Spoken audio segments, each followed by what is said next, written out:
What is up, Facebook? Welcome back to another episode, the second episode of Let Fans Talk with Jay Stevens. Today, I am joined by my friend, my good buddy, Jeff Hunt. As you guys always know, I am the host of the Jay Stevens podcast, host of Locked On Buckeyes, also the Full Press Colts podcast. And behind me, I had to change things up tonight here on the show because Jeff is an Ohio State Buckeye fan. I got the hat on, but I had to bring in a special background for today's guest. Jeff and I have done a lot of work previously. And as soon as I hit Jeff up and said, "Hey, Jeff, I got a show. You want to come on?" He was down from the moment he read the first word. Jeff Hunt, my man, how are you doing? I'm doing great, man. First of all, your background there really makes me miss the shoe. That's a special place for me and my family, to go and enjoy. So yeah, I really missed that this year. So that there's just nothing quite like me and 100,000 other crazy people watching the Buckeyes on a Saturday. So I appreciate you doing that for me. Yeah, man, no problem, man. I found a background. I found a clean one. You got the Ohio behind us. Hoping at some point throughout the season we do get a full stadium so that people like us can go to games and act a fool. Man, that's what I'm waiting for. We had big plans, man. We were going to do a remote show and everything, but that's all right. I enjoy coming to your city too and watching my Buckeyes play. Like, it's been a pretty good run we've had there too. So, I hope to get back there this year too and watch a game. I know you're a big football guy, but Jeff, the NCAA tournament and Big Ten Conference tournament for basketball starting up very, very soon. I mean, if you make the trip, we may have to find some time to hang out, man. I mean, they're opening things up here in Indianapolis. I mean, it's time for possibly a football guy to come to a basketball state to watch some Buckeye basketball. I'm just saying. I would absolutely do that. The Buckeyes look pretty good this year on the basketball side of it. I'm pretty excited about it. Indianapolis is a great town to visit. Market Square Arena I had a really good time watching a couple games there over the years. So that is not out of the realm of possibility, my friend. Just got to throw it out there, Jeff. So, Jeff, if you could let people know, before we get to talking about your Buckeyes, let people know where they can connect with you via social media, then also a lot of the shows you are doing as well. Okay, yeah, I appreciate it, man. I got a lot going on. I'm part of the Off the Ball Sports Network that we started, last summer. Things are going really well. We do a lot of great articles there. I encourage people to go there and check out all the guys' work. I can't get into it, but you've been a big friend of the network, and you've helped us out, and you've had a lot of us on your show. We love having you on our shows. It's been great.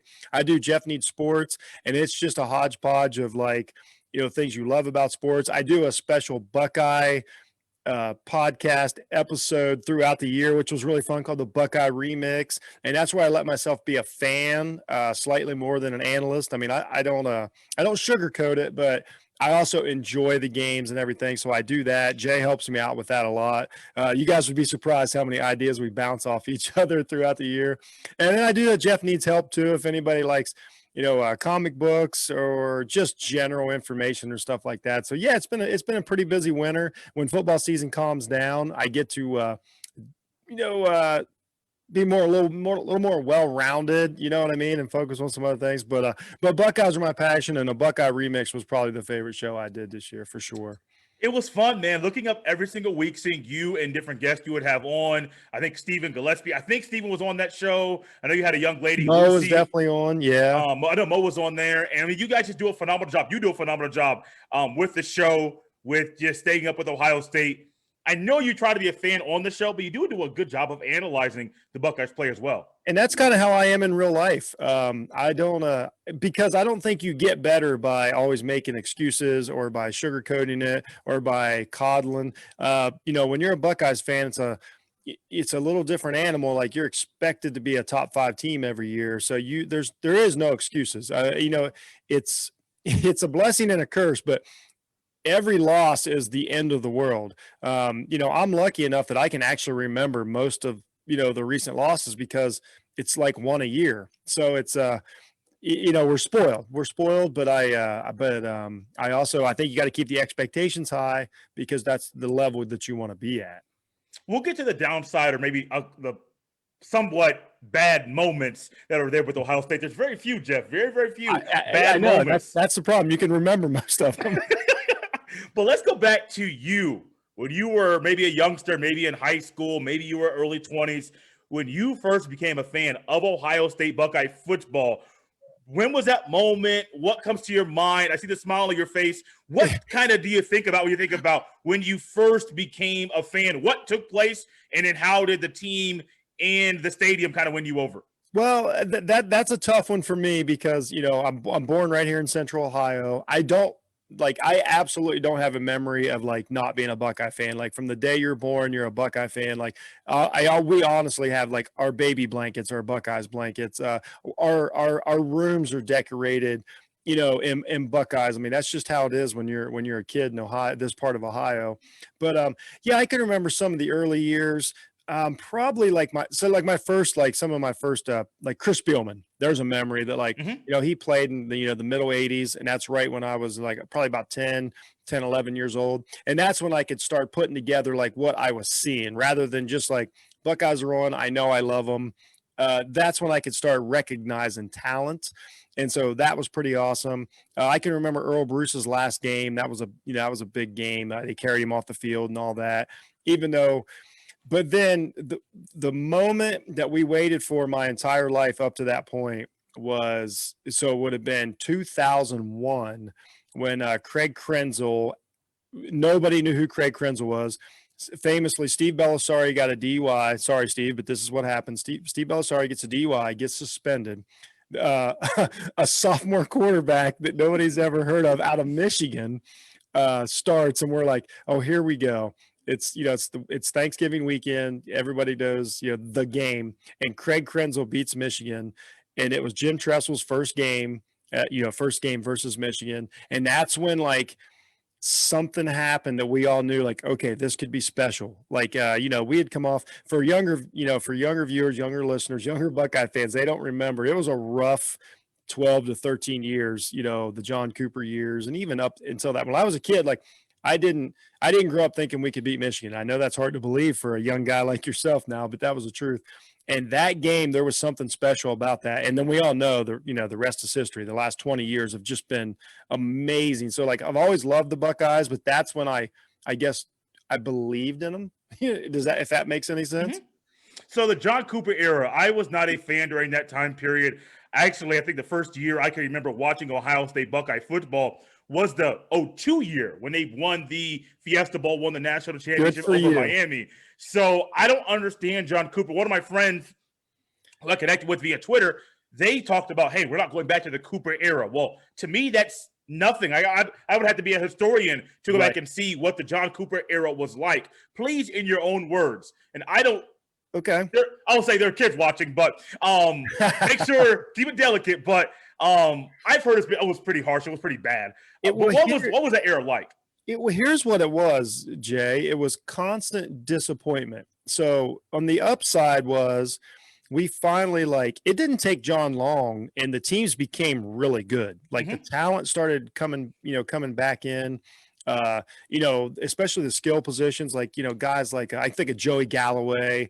Terry Glenn started coming through about then. The teams were awesome. Eddie George came through the Cooper years. I mean, and then it became the story of the John Cooper era is great teams that were disappointments. And I hate to say that word, but it was really disappointing because we would have the best team that we've ever seen all year as Ohio State fans. Like I remember the 95 team, unbelievable. And then they would run into Michigan, and then Michigan would not only would they beat them, they would trounce them. It was like a lot of times it was really embarrassing. I hate to say that like about kids, but at that point I was as young as the kids, and so it was like, and then looking back, if you look at the records, like they were losing 2 games, and they would go to a big bowl game, they might lose, and then it was also this time that we were losing. It felt like we lost the Citrus Bowl. I honestly think it was like 4 in a row or something like that.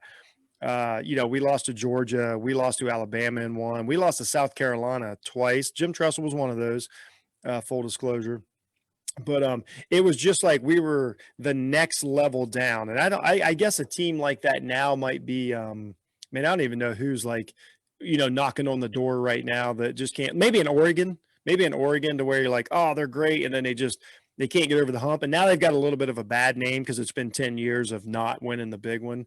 So it was just like constant NFL players coming through, but yet just not beating Michigan. And if they don't understand by now all the hype, it really does mean more than anybody can possibly imagine to an Ohio State fan beating that team. So it was just, it was just constant letdown, constant disappointment. And then, Jim Tressel, like he's near and dear to my heart.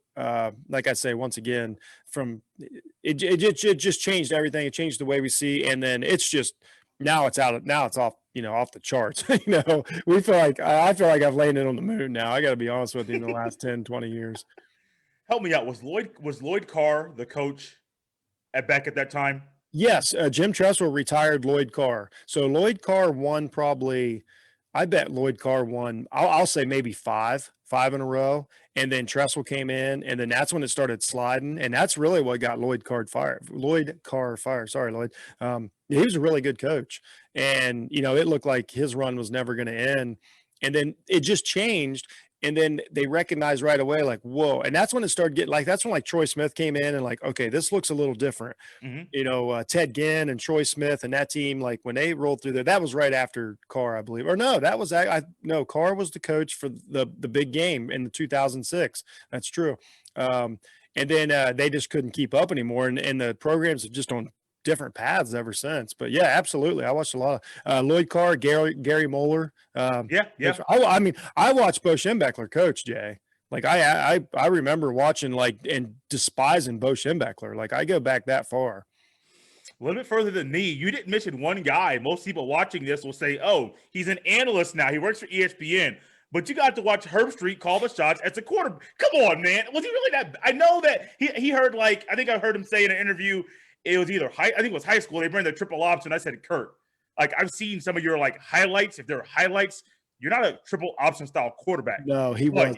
I can tell by your reaction when you watched him play, it wasn't that hot. Well, here's the thing. It was another one of those things. Like we were just on this run of, and it's hard to believe now talking about Ohio State because we have been blessed with quarterbacks for we're up 8-9 years now of really, really good college quarterbacks. Regardless of what anybody wants to say about them going to the NFL, we've been on a run. I mean, there's very few. I mean, JT Barrett, for example, set every record you can set in the Big Ten. I don't care if he's not the next Drew Brees. He was great. We were just on this run of quarterbacks that were just they could just never get us over the hump. We always just needed that one touchdown. And Bobby Hoyne, I tell you what, you want to talk about a guy that's nobody talks about. Bobby Hoyne was amazing. That dude still his records hold up, and we're talking 20-some years later to where the offenses are totally different, and he still holds some quarterback records at Ohio State. He was a terrific player. Hershey was just another dude. Me and him have our differences now, but he was just another dude at quarterback. But I rooted for him. I never rooted against a player. Stanley Jackson was a guy that came through. Him and Joe Germain. Joe Germain had a terrific season in '97 for Ohio State, or '98. Won the '97 Rose Bowl and then had the '98 season. And a lot of people really thought he was the next, NFL quarterback for Ohio State. And it didn't happen. There is an issue there, but people can say what they want, but I'll still take him in college. Joe Germain was terrific, but man, we had the Belisari years. Belisari was a converted free safety. Try to imagine the time where Ohio State had to resort to converted free safety to play quarterback because they were just out of options. That's where we were at in the early 2000s, late 90s. I still can't believe it. And Bauserman even got a shot after that, after the national championship. So it's different now. Now we're worried about guys transferring. Joe Burrow has to leave because he can't play at Ohio State. Heisman winning quarterbacks, number one pick in the NFL draft, has to leave because of the competition. And we had a free safety plan in 2000. That's how things have changed in 20 years. I want to take a timeout right now, Jeff. We're still live. I just got to time out and pause on the Ohio State stuff. You made a comment, and I didn't write this down. My mind is working very well. You made a comment saying that you and Kirk Herbstreit, have some differences right now. Please explain what those are. So, okay. So it's an ongoing thing with me and Herbstreit. So It's not an Ohio State thing. Now, first of Okay. all, the biggest thing that ever happened was, if anybody remembers in so it would have been 09, 010, right there. That was the Terrell Pryor, the tattoos. Yeah. Tattoos. When all Sugar that Bowl. happened, what really started it, because I'm defensive about Ohio State, is Herb Street really went in on the program. Like he jumped, he was all over Tressel, he was all over Pryor for all that. Just he was really hard on the kids during that. And I understand that's his job, but I have the right to disagree with him. So that kind of started it. Well, now the biggest thing I have is, I don't know, like when you watch his games, if you listen to the commentary or not, but it's almost from like whatever game he's commentating, the rest of that game is just him building up either the playoffs or the next game. He really seems like, I'm an old school guy. Like I'm a Keith Jackson guy. Let's talk about the game. Let's talk about the one we're watching. Let's make it the biggest thing that happened that week. And it feels like Herb Street's always got an agenda. Like it's always the next game. And I understand that's his job at ESPN. I am not saying that he doesn't do his job properly. I don't like it. So now it's just snowballed into this vendetta I have against Herb Street. I respect his career and everything he's done. I don't think he's like a fraud or anything like that, but it's just like, it is really like, it's really hard to watch him. It's like, I don't care if you're watching the Ohio State game, he's talking about Alabama. If you're watching the Alabama game, he's talking about Ohio State. It's not just Ohio State games. It's whatever the biggest game is. He's always spinning a different storyline, and instead of just calling the game that we love so much. It's interesting you bring up that point because you're not the first person to mention that as far as like with him calling games and as far as saying, well, he's looking ahead to the playoff or looking ahead, talk about another opponent. It may literally be the next game he's calling where he's like, well, this X, Y, and Z about that opponent. Well, that team, here's what we got to watch out for them next week. Like, you're not the only person to say that. I watched the game this year. Bob Wischusen, Dan Orlovsky called the game from, I think, Bristol in the studio. Mm-hmm.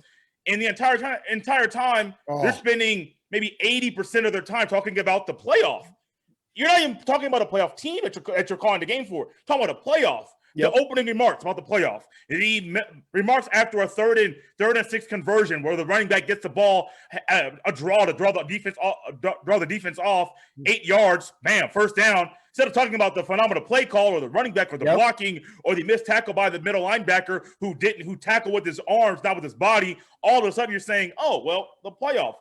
And you're not the only person. I actually listened to a podcast, the Cover 3 podcast, and I want to say Tom Fornelli mentioned and said it was either Tom Fornelli or Bud Elliott. They mentioned saying ESPN has to stop talking about the playoff and putting emphasis on the playoff and the Heisman race. Because you do those two things, brains like ours, we get warped into talking about what we hear all the time. So that's all the talking points, not just there, but even on your local sports talk radio shows, it's playoff. Instead of talking about that third down, that fourth down, or wow, Justin Fields made this amazing pass on 2nd and 8 to move the chains. All we're talking about is the playoff, and it's not just Herb Street. I think it's an ESPN thing. Not at all. They do have their money in the playoff. They don't own it. I thought they owned it for a second. The conferences own the playoff, but ESPN has their money in there.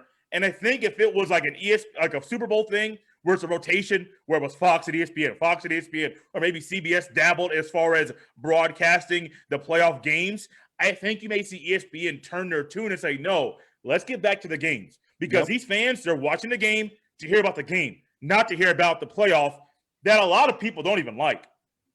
Yeah, you nailed it, man. Everything you just said. I think we probably watched that same game. There's been a couple games this year to where, like, I'm just losing my mind because I'm like, so my theory on football is, this is why I do the NFL podcasting, the analyzing and all this, is that it's not just every game is its own life form. It's every play. It's literally every play. Like if you talk to an offensive lineman, every play is a different game. Like it's one game at a time, 60 to 70 times a game. And when these analysts just like talk over it and skip all that, to me, they're not doing justice for what the players are doing out there.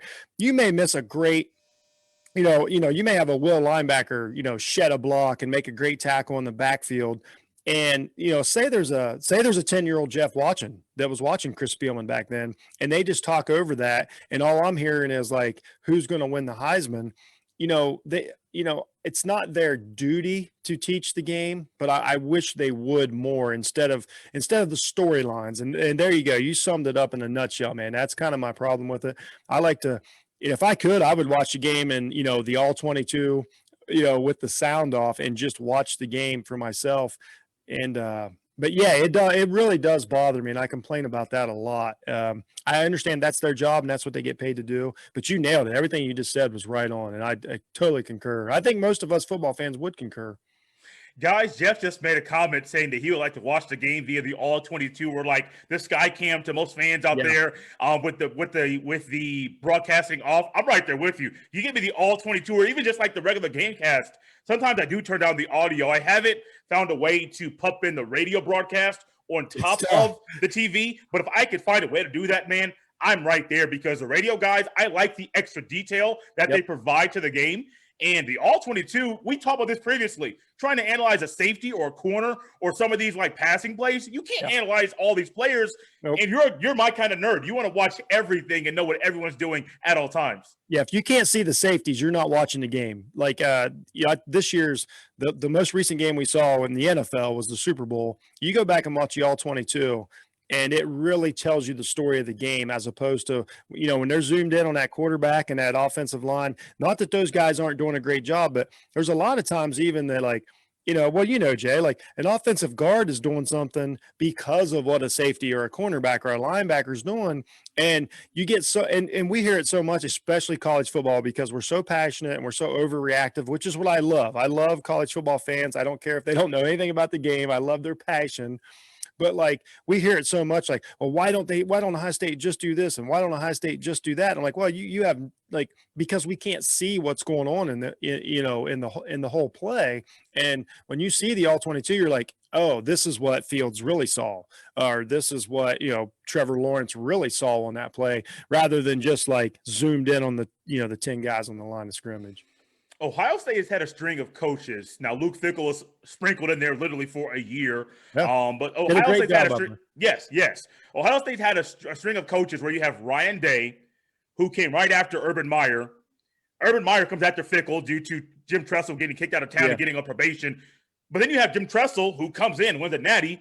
Urban's won a national championship. Ryan Day has a talent. Now, I'm not going to try to be a prophet or try to look into the future, but it's a really good chance Ohio State under Ryan Day could win a national championship off of talent alone. Now, you do have coaching, and there are different roles that are being added to the team as far as like ways to help and enhance that. But coming off the John Cooper era, Jim Tressel, I don't know if there's a better guy that could have been right there in that moment to say, this is the guy that I want. Give me the phone call. Yeah, Ohio State, I'm there. Then Urban comes out of retirement from ESPN.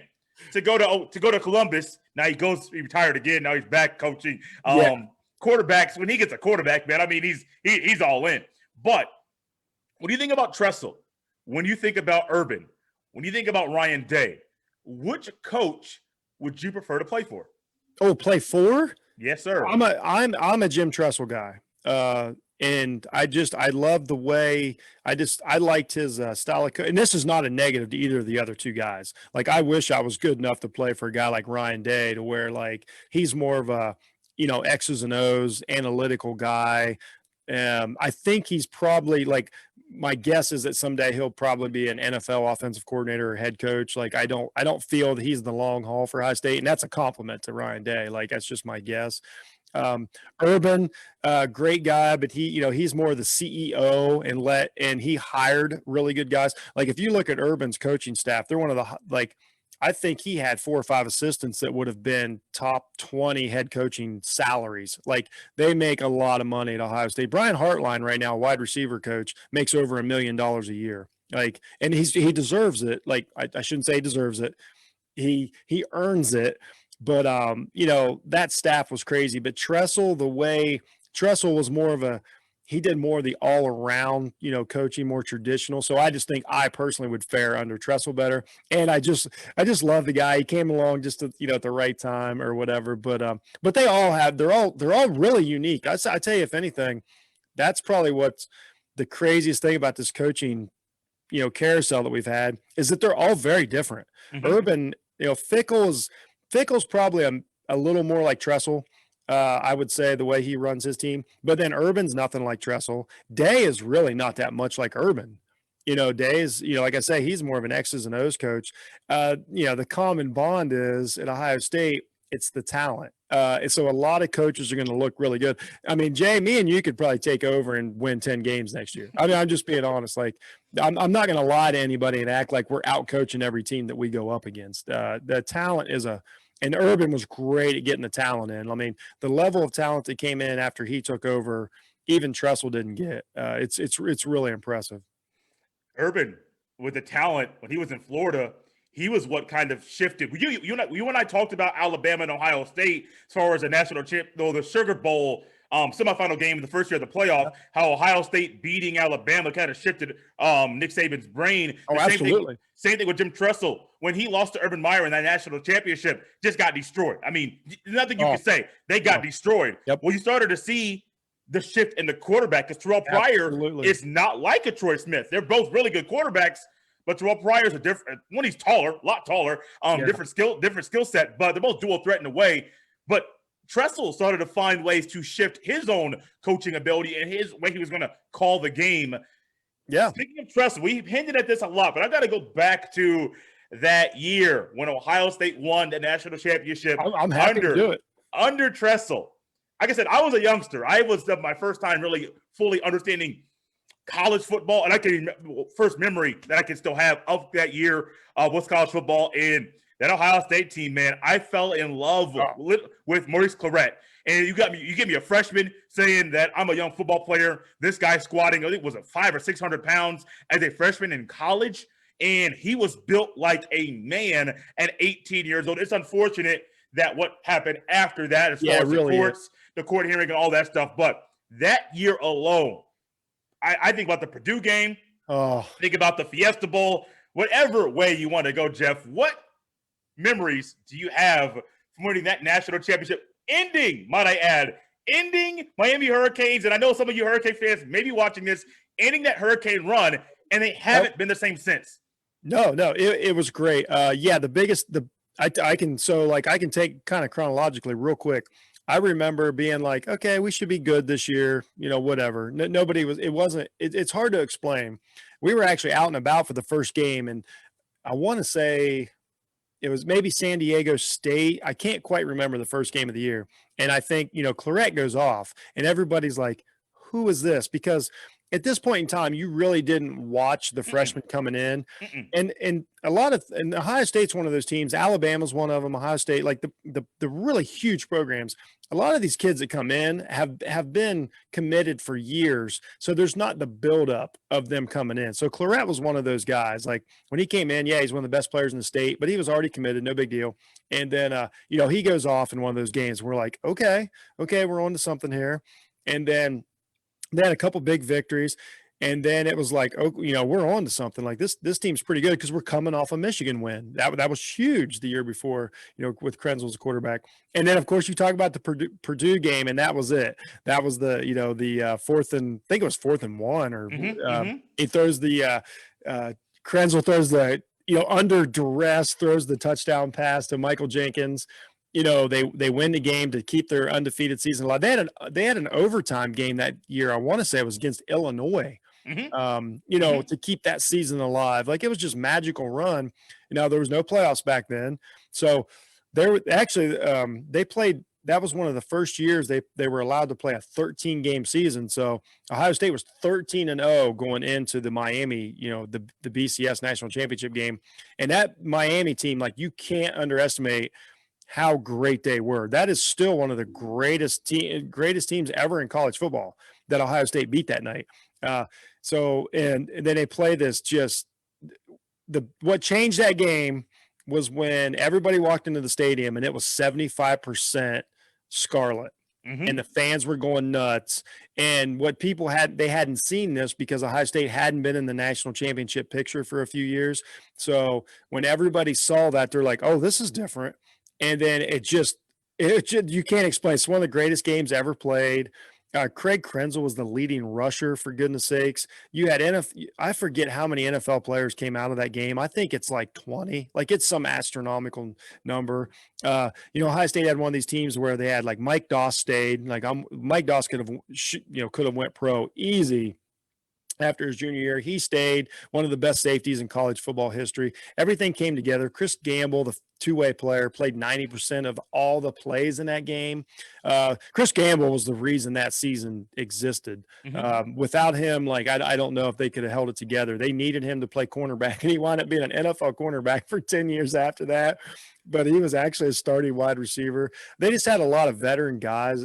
It's still like – that is still the most amazing victory that I've ever sat through. And we've seen some good ones. I mean, this year's Clemson game was fun. The 2015 national championship. I mean, we go on and on. Like Ohio State, like, once again, we're spoiled, I understand. But that 02 national championship, there's just nothing like it. There was just nothing like it. Dude, that 02 Miami team, Ken Dorsey, I think he only had like 2 or 3 losses his entire career. Yeah. He was a 3-year starter. They had Willis McGahee. I want to say no, Frank Gore, I think, was older than them, but I know Willis McGahee, Clinton Portis. Yeah. So Frank Gore was on the team, but he was out for injury. Okay, so he was on the team. Because they famously said, when they were talking about Maurice Clarett, they were asking Miami, like, what are you going to do about Maurice Clarett? And the Miami players, I can't remember who said it, goes, we have a better running back than Maurice Clarett on our scout team, and that was Frank Gore. Portis left the year before, so it was McGahee. It was Walter Payton's boy. Jarrett Payton. Jarrett Payton was the backup, and then Frank Gore was not. He was a injury, like a red shirt or a gray shirt, or not a gray shirt, but whatever it would have been then. But he was on the team. Sean Taylor was still on that team. Kellen Winslow Jr. was still on that team. It just goes on and on. Dude, my guy from that team there, I'm looking at the roster, some of the guys there. Yeah. I loved me some Roscoe Parrish. Parrish had the biggest play of the game. Dude, I think Keith Jackson, every time he said it was either Keith or Musburger, one of the two. Every time they had Roscoe Parrish, when they said his name, they emphasized Roscoe. The emphasis on the syllables there within Roscoe Parrish. I loved it, dude. I mean, those are like the times when I'm like, as a kid, like, yeah, give me more. And there was a time, Jeff, that when I was a youngster, and Brett Musburger kind of took over as a lead play-by-play man, I thought Brett Musburger was Keith Jackson because it was an old, like, grandpa-style voice. Yeah. The cadence was different, but I thought that you are looking live with Keith Jackson. I go back and watch games from the 80s. Keith Jackson is nowhere near Brett Musburger, but I didn't know any better. I just saw – I'm just going to say it. An older white guy that was a little bit bigger. I was like, they're the same guy. They're not. They're not the same guy at all. Yeah, because for the longest time, it was Jackson and Dan Fouts. And that was Jackson and Dan Fouts that game because Dan Fouts is clearly rooting for Miami in that game. He was so upset that game. And then, a few years later, they got to call, I think it might be Jackson's last game when they called the 05 national championship. It was his last game. Yeah, I think that was his last game. See, that's what I grew up on. That's just what's in my ears when I hear college football. So that added to the game, and Keith called a lot of Ohio State games over the years, which was crazy because he was a West Coast guy. I grew up thinking that Keith Jackson was a Big Ten, like entrenched. No, he was a West Coast guy, but he just happened to get the Ohio State games.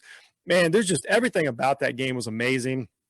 We can argue about the pass interference all you want because if you go back a few plays, there was interference on Ohio State. Like, it goes on and on. Roscoe Parrish had that punt return changed the game, and that game was over.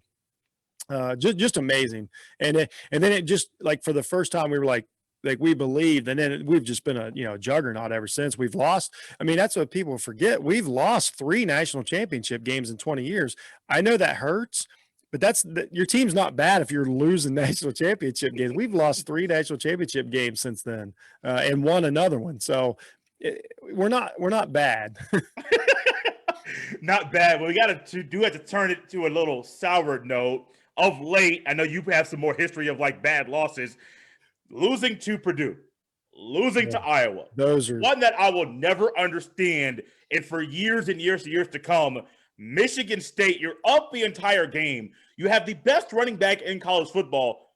You're not giving him the ball? I don't understand it. And people knock him. Oh, Ezekiel Elliott's selfish. Well, excuse me. If you were as good as Ezekiel Elliott and you know how good your team is, know how much better you are than Michigan State, you probably would say something as well as far as like, hey, I I need the ball. Like, I don't want to be selfish, like a wide receiver-esque guy, but I'm going to be right now. I need the ball. Y'all want to win? Y'all want to get behind me and win the games? Give me the ball. And right now, the coaching didn't fit our team. What losses stick out in your entire life of being a fan? Whew, that's a bad one. The 98 Michigan State, when we had the best team in the country, and Nick Saban and Michigan State came in and won. I think Plaxico Burress was on that team. That one stung because that one just like totally deflated. There's a weird one in there, Jay. It's really odd because we were coming off, we won the national championship, and then all of a sudden, it's hard to believe we won the national championship. And then for the next like 4 years, we kept like losing, the big bowl games. Like, because one thing that hardly anybody remembers is 03 season. If we beat Michigan, we go back to the national championship to chance it back to back. That is completely erased from history now. I don't know. It just never stands out. That was a bad one. And so then we went on this string of like, oh, you can't beat the fast teams. You can't beat. You're not. It was just this whole speed thing. And then then we had the Florida debacle, and they ran all over. It's like, oh, Ohio State will never be fast enough. So then it was the Fiesta Bowl versus Texas. Colt McCoy's maybe his sophomore year. And he beats us on a slant, with hardly, I think, maybe 20 seconds. Anderson Russell for whatever reason, takes the outside route to the ball. The guy catches it, scores a touch. For whatever reason, that is one of the ones that stings like more than anything. And it's a meaningless game. Beanie Wells was out for that game for concussion his junior year. Everybody said he quit because of the NFL draft. It doesn't matter. He wasn't in. We couldn't get the 4th and 1, which would have ended it. For some reason, that game really it still to this day eats at me. And of course, those like you named the mistake losses that you can't explain. The Purdue was like, what's happening here? There's a Penn State game to where we were on like 3rd string quarterback. It was Terrell Pryor's either sophomore or junior year.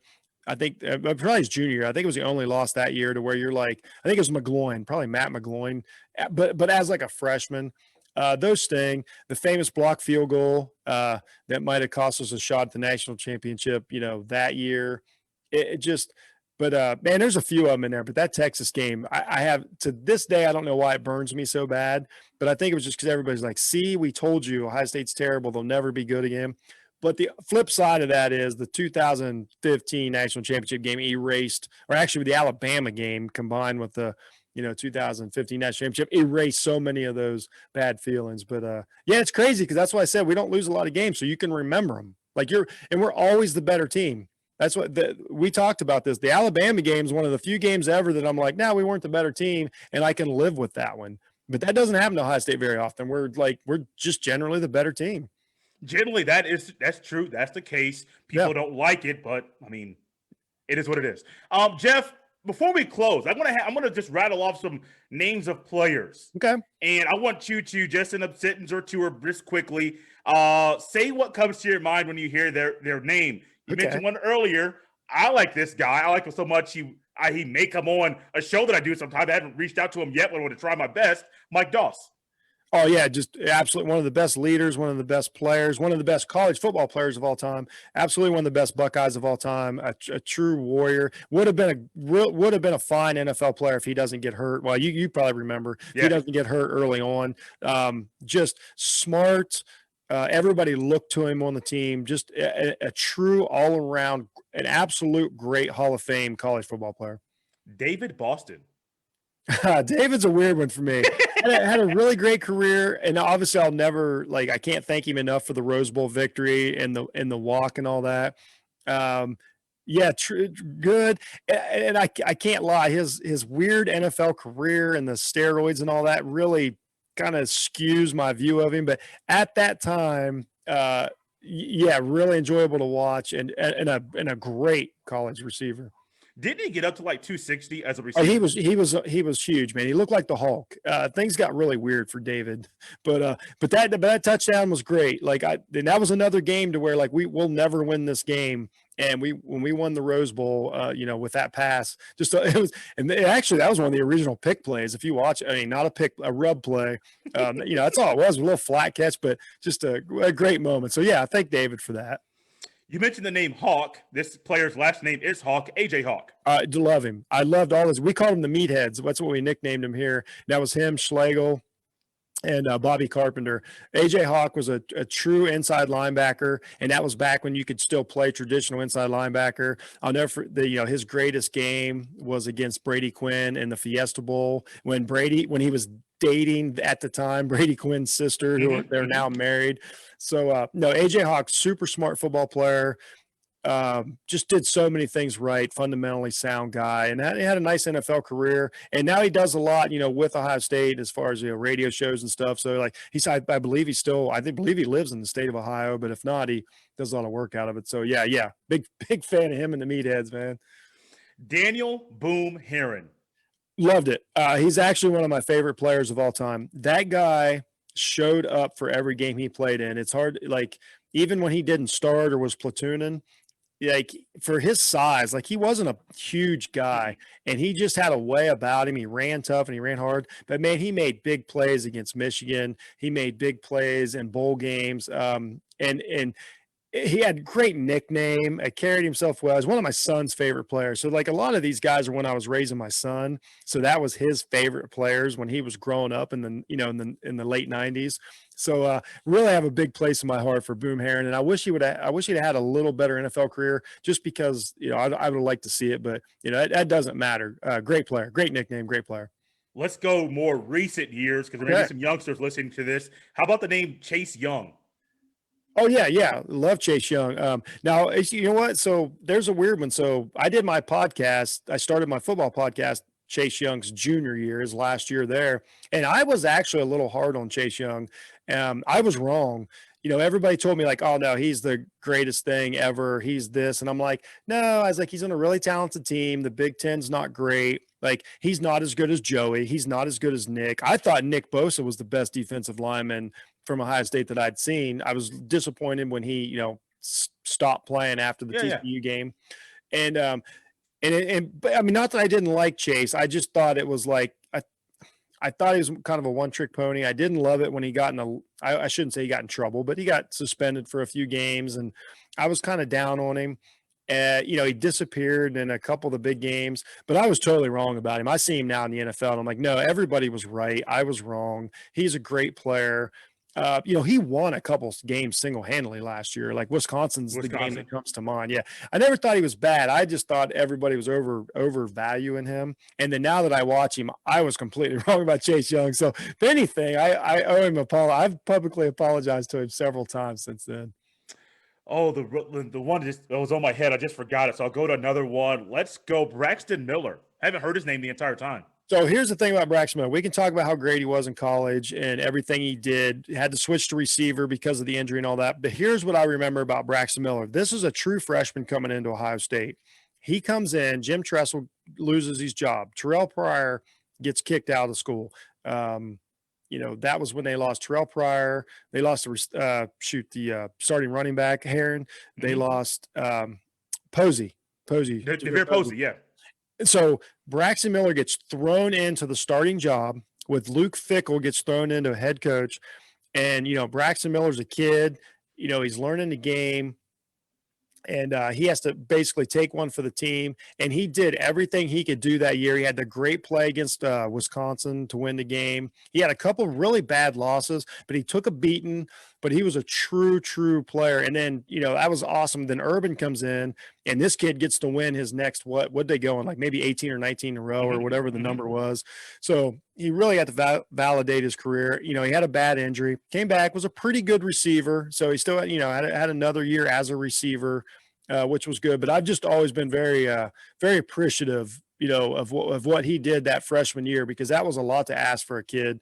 And that's been the worst record year of Ohio State in the last 15 years or whatever. But always really appreciative, man. He really took one for the team. One more. He played quarterback this year, war number one. Got to end with my guy, Justin. Well, I say I'm hard on him, just like you are. I'm very hard on him because I know how good he can be. Yes. But Justin Fields, Jeff. I love the guy. That's the first huge transfer we've had coming in a while. I mean, we've had several over the years do good, but I mean, Justin Fields, you're talking, that's the highest maybe the highest rated. I mean, Terrell Pryor was really highly ranked coming out of Pennsylvania, but Justin Fields was a different animal. We never got a quarterback like that. Like, this is a guy that would typically go to, USC or Georgia or Alabama, and then we get him. And then not only is he great, he's better. He's better than we thought he could be. I'm like you. Yeah, I'm critical because of his talent level, but what I'll remember is how he played in, well, I mean, basically every game. I mean, the kid lost 2 games. That's, two. It's so crazy to think about. He lost 2 playoff games. That's it.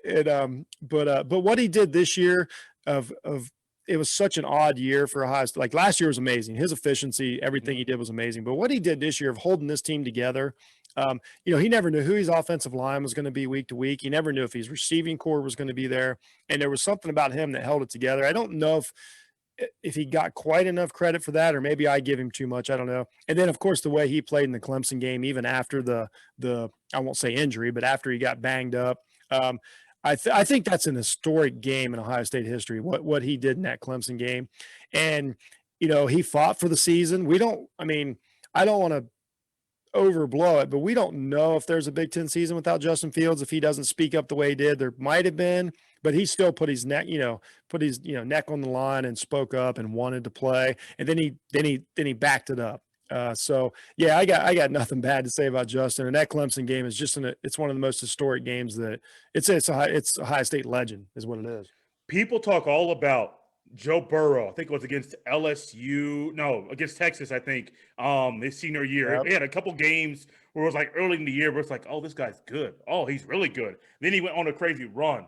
What we saw from Justin Fields is in that game, I don't think there's a game that Joe Burrow had or any quarterback recently. I mean, maybe go back to Johnny Manziel, but Johnny Manziel's not the quarterback that Fields is. Manziel's more of a runner, scrambler. Oh, improvise. I run around for 5,000 seconds and throw the ball up, hoping Mike Evans catches the ball. That's kind of the way that it was. Yeah, but Justin Fields was talented. He could run. He can pass. I know early in the year, it seemed like they were trying to hold him back, keep his body in one piece. As soon as they said play football the way you play football, he couldn't be stopped. Jeff Hunt, this has been fun, man. Let fans talk with Jay Stevens. Episode 2, looking to make it more consistent here. Before we go, Jeff, once again, at the top of the show, got to do it at the end as well. Let everyone know where they can connect with you via social media and check out some of your work as well. Yeah, the easiest thing, go to offtheballnetwork.com. You'll see me there. You see the rest of the guys there. I'm on Twitter, very active on Twitter. I love interacting with the fans. I love taking questions. I love taking opinions. That's my biggest thing about Jeff Needs Sports is I see other people's opinions. I don't try to give you an opinion. So you can go to at jhunt006 on Twitter, or of course go to Facebook. Just search Jeff Needs Sports or Jeff Hunt. Interact, say hi or whatever. I really enjoy it, and I like the feedback. I always tell Jay, it feeds our show. Like, I'll text Jay through the week and ask him questions, and that feeds my show for the next week and kind of bounce things off people. So, and you can't give Jay enough love, man. This is one of the best shows to be on, and I enjoy it every time. It's an honor every time, Jay. My guy, Jeff, guys, I know it's not on Facebook, but if you're on Twitter, follow me on Twitter at jstevens07. Looking to do this again here very, very soon. Got a couple ideas of guests to bring on, a couple teams or sports cities to talk about. But, guys, this is always fun to come live on Facebook and just chop it up and have a fan talk about and just go have a space to talk about their fandom with whatever team that they love.